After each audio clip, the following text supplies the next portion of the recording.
So you think I'm alone, but being alone's the only way to be when you step outside. Hey guys, thanks for tuning in again this week and checking out what I'm doing and what I've been doing and what I'm going to be up to. So last week I got to see Robyn in Atlanta, and I love Robyn. I've loved her since the 90s with Show Me Love and her short haircuts and her crazy style, and then Konnichiwa Bitches like 10 years after Show Me Love. And she killed it in Atlanta. She opened with two new acts, Maluca and Natalia Kills. Natalia Kills is on Cherry Tree along with Robyn and Lady Gaga and Feist. And she is a dance artist. She's got a single out called Mirrors with a few remixes. And she's about yay tall, and she's a powerhouse. She's all vocals. She doesn't rely on the fact that she does dance music to not sing, which I'm really digging. So check out Natalia Kills from Cherry Tree Records and her first single Mirrors. And I should be posting some stuff on my YouTube, and you'll be seeing her coming out with more stuff, and you heard it here first. So I also last week got the chance to see the opening for I got to see the clip of the opening of Black Girls Rock with Jill Scott, Marsha Ambrosius, Kelly Price, and Let Us See doing For Women by Nina Simone. What do they call me? Sweet thing. What do they call me? My name is Peaches. Yeah. It was phenomenal. It's TV history. Be sure, if you haven't seen it, to scroll down on my favorites list. It's definitely on my YouTube channel. I think it's one of the best award ceremony performances ever. I love the idea of Black Girls Rock. I want to see it happen more and more, that we get to celebrate black women who move the community and are changing the world. Speaking of black women who changed the world, Katherine Jackson was on Oprah last week, and a clip surfaced on YouTube and several blogs, and she was really funny and candid, talking about Michael's drug abuse and plastic surgery. I'm glad she got the chance to speak up and show that her family, they're just normal people who have immense talent, and that's all you can. I would want my mother to stand up for me and say the things I might have been too embarrassed to say or admit back when I was younger. And probably just didn't know how to or have the language to. So I say big kudos to Katherine Jackson, and if she shows up at my door with a watchtower, I would gladly take it after I, gave her a big hug, and I just was really impressed with her. And on my reality TV kick, last week premiered Bravo TV's new Project Runway, I guess, called The Fashion Show, hosted by Isaac Mizrahi and Iman. Couldn't have picked two better hosts. I trust their taste. I trust Iman. She knows fashion. She's been in the game since, the dinosaurs, and she still looks fabulous. I have no idea how old that woman is. She is global, effortless fashion glamour. And Isaac Mizrahi is a fashion construction. He knows he makes good clothes. That man is the epitome of good taste. And, I trust those judges. I trust those hosts. The cast look like you're rather, traditional. There's your bitch, your ditzy girl, your cutesy boy. My favorite right now, just from the opening, is a guy named Caesar. There's a guy on there named Jeffrey. I don't know about his clothes, but I like his philosophy, the sort of androgynous clothes. He's a beautiful, absolutely beautiful boy. But we'll see what happens. I hope it turns into something good.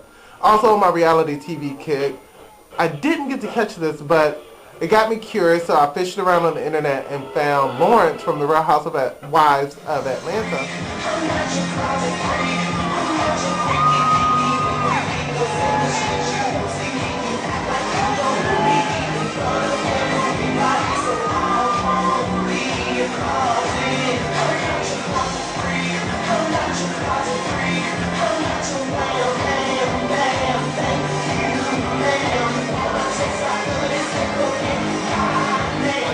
total movement.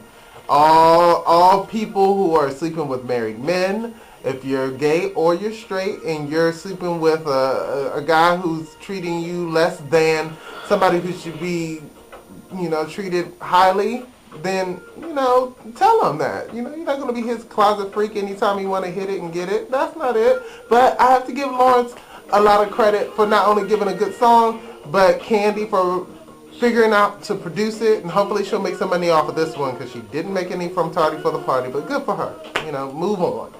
And I was also enjoying this week, the Yes Dance. If you haven't seen it, it came out last year. It was a big viral hit, but I only saw other people's Yes Dance. I never got curious enough to see the original. Well, the original is so beyond, I can't even explain. But the guy who created it, Robert Hoffman, I believe his name is, I didn't know he was the sort of bad boy, badass dancer guy from like Step It Up and Dance and You've Been Served and all those dance movies. He's always the tough white guy who can bust a move really fresh, and he's like dope and cool, and he does all that stuff. But he's really, really funny, and he has his own website, punchrobert.com, where he highlights his YouTube viral sensations like the Yes Dance and the Urban Ninja. In my hometown, I seem to be missing a lot of things. Apparently, there's a Gucci store that opened in the district, and John Legend was there. I got word of that through my friends at thesmugger.com. And also, this week coming up is Soul Lounge USA, and if you remember, I mentioned that a few weeks ago that Soul Lounge was here in Huntsville, Alabama, but they premiered a new outpost in DC, operated by my friends at Mr. Briggs Management, and Delonte Briggs, Tamika Love Jones, I'm sure will be definitely up there on that stage and in the house performing. But the headliners are Joy Tiffany and Casme. Joy Tiffany is hilarious. I think DC will love her. And they're going to be there this Thursday, November the 18th at Queen Makeda at 9 p.m. So if you're in DC this week, that's what you should be doing this Thursday. All the flyest, soulful people will be in the house for that.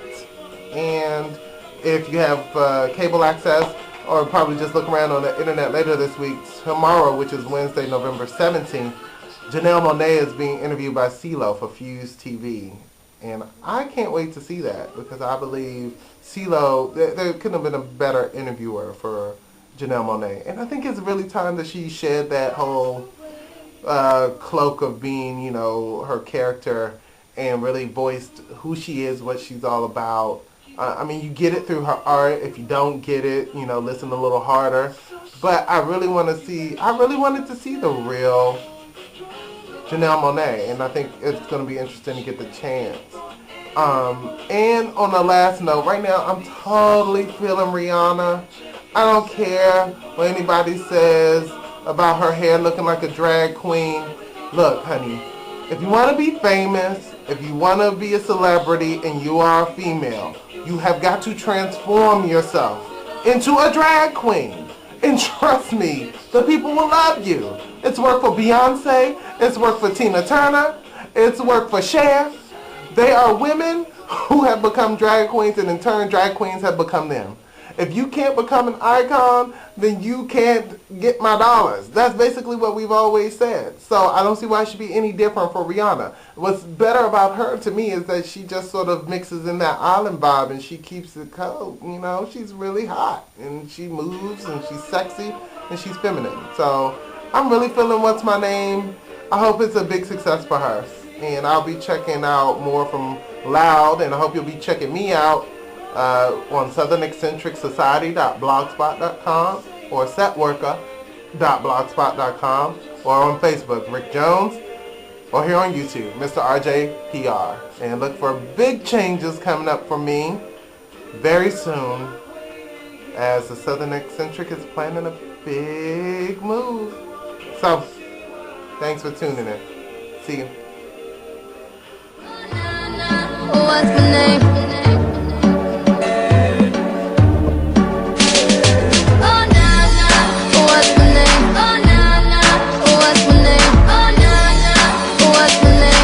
What's my name?